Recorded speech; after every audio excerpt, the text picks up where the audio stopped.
Assalamualaikum warahmatullahi wabarakatuh. Saya akan menyampaikan refleksi saya terkait pemikiran Ki Hajar Dewantoro untuk bisa diterapkan dalam kegiatan pembelajaran. Adapun dalam refleksi kali ini, saya ingin menyampaikan pandangan saya tentang yang pertama, yaitu intisari pemikiran Ki Hajar Dewantoro.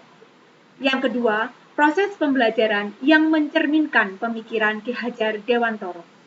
Yang ketiga, apa yang bisa dilakukan agar proses pembelajaran mencerminkan pemikiran Ki Hajar Dewantoro. Dan yang keempat adalah hal-hal yang sudah saya terapkan sesuai dengan pemikiran yang mencerminkan Ki Hajar Dewantoro. Untuk lebih jelasnya, saya akan menjelaskan pandangan saya sebagai berikut.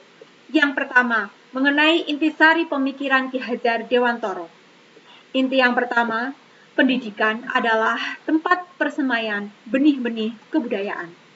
Hal ini berarti pendidikan berkaitan erat dengan kebudayaan. Dengan pendidikan, lahirlah peradaban bangsa yang kita cita-citakan. Hal ini sejalan dengan pemikiran Bapak Iwan Sahril yang mengibaratkan pendidikan ibarat tata surya yang selalu bergerak, berputar, dan tidak pernah berhenti dari waktu ke waktu atau tidak statis. Karena itu, kebudayaan tidak boleh statis, tetapi harus dinamis. Dalam upaya pemeliharaan kebudayaan, menurut Ki Hajar, harus sesuai dengan kodrat alam dan kodrat zaman. Jika kebudayaan terisolasi, maka akan mengalami kehancuran. Begitu juga dengan pendidikan. Berdasarkan intisari pemikiran Ki Hajar, maka yang kedua yang ingin saya sampaikan yaitu mengenai proses yang mencerminkan pemikiran Ki Hajar Dewantoro. Dalam proses pendidikan, pendidik ibarat Pak Tani atau petani yang merawat persemaiannya sebaik mungkin agar tanamannya bisa tumbuh dengan baik.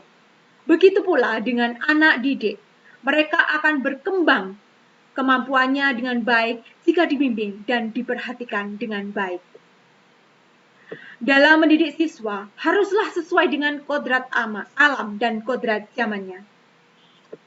Anak lahir tidak selalu memiliki kemampuan yang sama halnya seperti planet-planet yang memiliki putarannya masing-masing.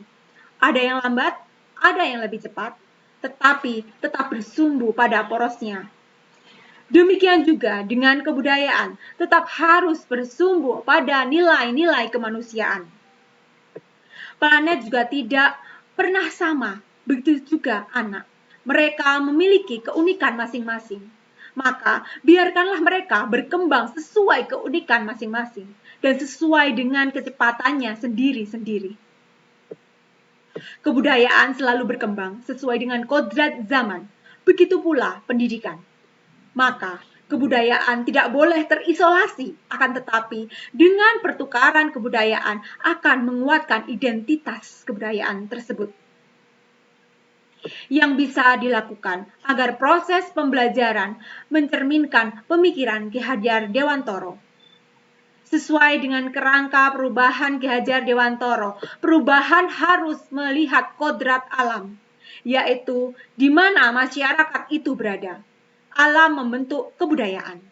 Dalam pendidikan juga harus menyesuaikan keadaan alam masing-masing dengan menyadarkan mereka untuk bisa menjaga alamnya dan juga bertahan hidup di dalamnya sesuai dengan perubahan alam.